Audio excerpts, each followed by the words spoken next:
ल अब अर्को पाठ चालु गरौँ। दुईवटा एड्जेक्टिभले जोडिए र सिङ्गुलर काउन्टेबल नाउनको अगाडि आए फर्स्ट एड्जेक्टिभ अगाडि एएन लाग्छ अरे। दुईवटा एड्जेक्टिभ जोड्यो ब्ल्याक एन्ड व्हाइट होइन, जोडिएर सिङ्गुलर काउन्टेबल नाउन आयो भने काउ आयो नि त। त्यसो भए सिङ्गुलर काउन्टेबल नाउन काउ आछ भने पछाडि अगाडिको एड्जेक्टिभ अगाडि हामीले के लेख्ने, अ थपिदिने। ब्ल्याक लेख्यो नि अगाडि थप्यो, ब्ल्याक र व्हाइट एड्जेक्टिभ हुन्, त्यस पछाडि सिङ्गुलर काउन्टेबल नाउन काउ आछ, त्यही भएर अगाडि के लेख्यो हामीले, अ लेख्यो।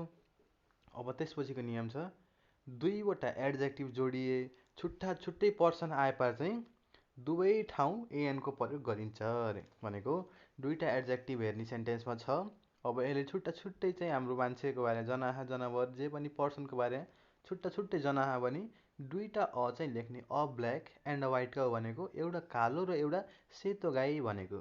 त्यही भएर छुट्टा छुट्टै हाम्रो चाहिँ जनायो नि, त्यही भएर हामीले के लेख्यौँ यहाँ, अगाडि पनि अ लेख्यो, दुइटैतिर चाहिँ अ लेख्यो। र अर्को हेरौँ है नियम, यदि एन्डले जोडिएको एड्जेक्टिभ पछाडि सिङ्गुलर कमन नाउन आउँछ भने छुट्टै व्यक्त हुन्छ र द लाग्छ अरे। अब एन्डले जोडिसकेपछि चाहिँ एड्जेक्टिभ पछाडि सिङ्गुलर कमन नाउन भन्यो, रोज भनेको कमन नाउन हो, अनि सिङ्गुलर रोज आयो भनेपछि चाहिँ पछाडि अगाडि पछाडि दुइटैतिर चाहिँ द लाग्छ अरे है। The red and the white rose look good, द लाग्ने भयो। त्यसपछि अर्को छ, एन्डले जोडिएको सिङ्गुलर नाउन एउटै वस्तुको बोध गराए एएन लाग्छ अरे।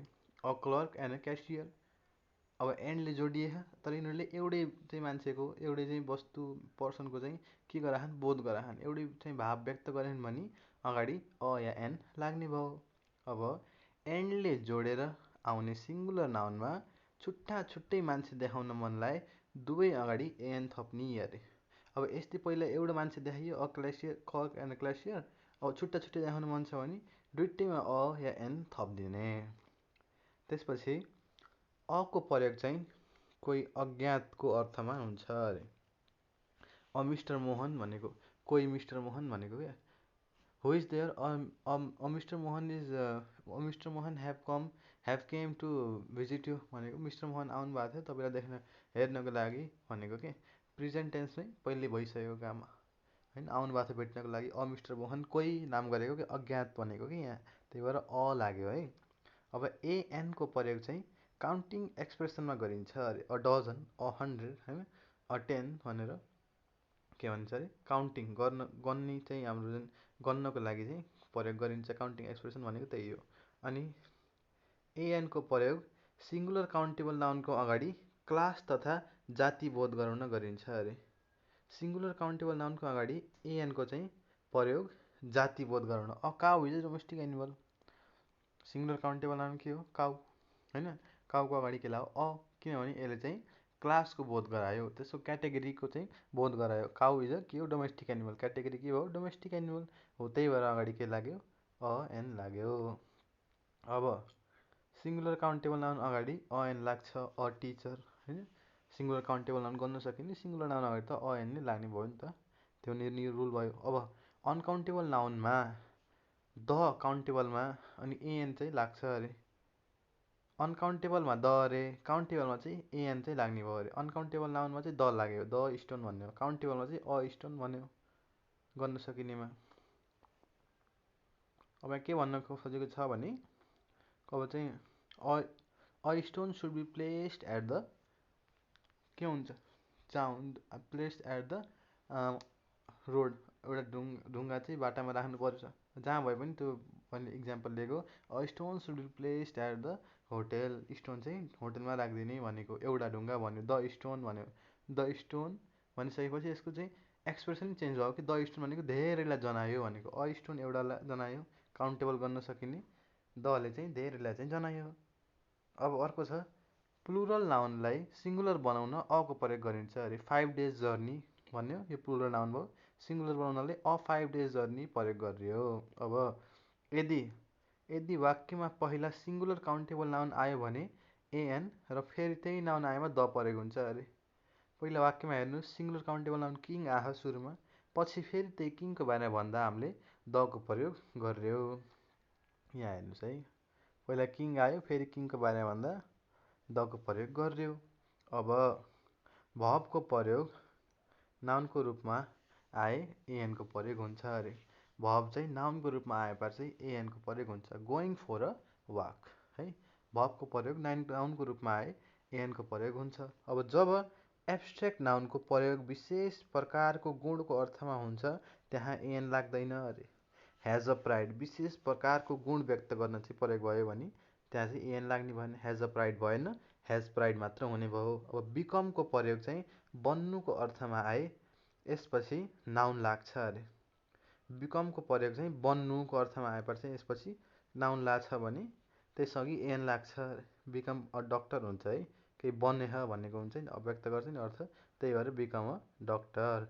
अब एनको प्रयोग चाहिँ केही अनकाउन्टेबल नाउनको साथमा हुन्छ अरे। जस्तो बियर, अ च्याट भन्यो नि होइन, त्यसको अगाडि चाहिँ के भयो, एनको प्रयोग चाहिँ हुने भयो। अब यदि कुनै व्यक्ति र वस्तुको क्यारेक्टरको फरक पक्ष देखाउन त्यसको नाम प्रयोग भए अ तथा द लाग्छ अरे। कुनै वस्तुको क्यारेक्टरको फरक पक्ष देखाउनको लागि है, फरक पक्ष देखाउन अ र दको चाहिँ अ तथा द चाहिँ लाग्छ। यहाँ हेरौँ, he is a different Ravi from the one which I have seen earlier. अब रवि पहिला अ डिफ्रेन्ट लगायो, फेरि फ्रम द लगायो। सुन्नु होइन, अब यहाँ ख्याल गर्ने कुरा के हो भने he is a different Ravi, अहिले ऊ फरक रवि छ जुन चाहिँ पहिला मैले देखेको थिएँ भन्दा, from the one which I have scene in the past, जुन मैले पहिला देखेको थिएँ। उसकै क्यारेक्टरलाई डिफाइन गर्नको लागि सुरुमा अ, पछि चाहिँ हामीले द लगाइयो अरे। त्यसपछि अ र एन कहाँ युज हुन्न भन्ने कुरा अब हामीले पढ्छौँ।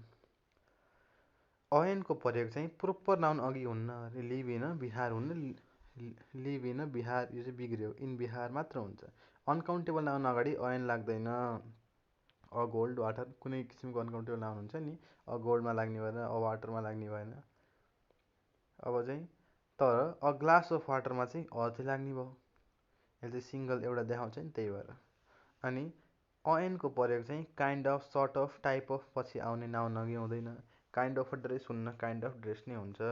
काइन्ड अफ, सर्ट अफ अनि टाइप अफ पछि आउने नाउन अगाडि चाहिँ के लाग्दैन, अएन लाग्दैन। तर इन्टरोगेटिभ सेन्टेन्समा टाइप अफ, सर्ट अफ र पछि आउने नाउन अघि लाग्छ। इन्टरोगेटिभ सेन्टेन्समा फेरि अ लाग्छ। वाट काइन्ड अफ ड्रेस भन्ने चाहिँ हुन्छ नि, त्यो क्वेसन चाहिँ हामीले चाहिँ आस्क गर्न मिल्यो, अ चाहिँ लाग्ने भयो। अब फुड आइटम अघि अएर लाग्दैन। गिभ अ ब्रेकफास्ट हुन्न, गिभ ब्रेकफास्ट मात्र हुन्छ है। अनि पोस्ट अफ पोजिसन अफ पछि चाहिँ आउने नाउन अघि अएन लाग्दैन। पोस्ट अफ पोजिसन भन्यो, पोस्ट अफ के भन्छ, प्राइम मिनिस्टर भनौँ होइन, अफ अ लाग्दैन कि, पोस्ट अफ प्राइम मिनिस्टर मात्र लाग्छ भनेको छ। सधैँ एड्जेक्टिभ अघि एन लाग्दैन अरे। He is honest, he is an honest भन्ने चाहिँ he is an honest person भएको चाहिँ हाम्रो अनेस्ट पर्सन हुन्थ्यो, तर पछाडि चाहिँ नाउनै छैन भनेपछि चाहिँ यहाँ एड्जेक्टिभ अघि चाहिँ एन लाग्दैन। अब पोजेसिभ एड्जेक्टिभ पछाडि एन लाग्दैन। माई, आवर अनि इटिसी छ भने त्यहाँ अज एन लाग्दैन। माई अ बुक भन्ने हुन्न, त्यस्तै चाहिँ कहिले पनि अएन लाग्दैन। ल, यो भिडियो मैले यही एन्ड गरेँ। यसपछिको पार्टमा चाहिँ मैले अरू पनि रुलहरू छ आर्टिकलको, त्यो चाहिँ त्यसपछि बताउँछु।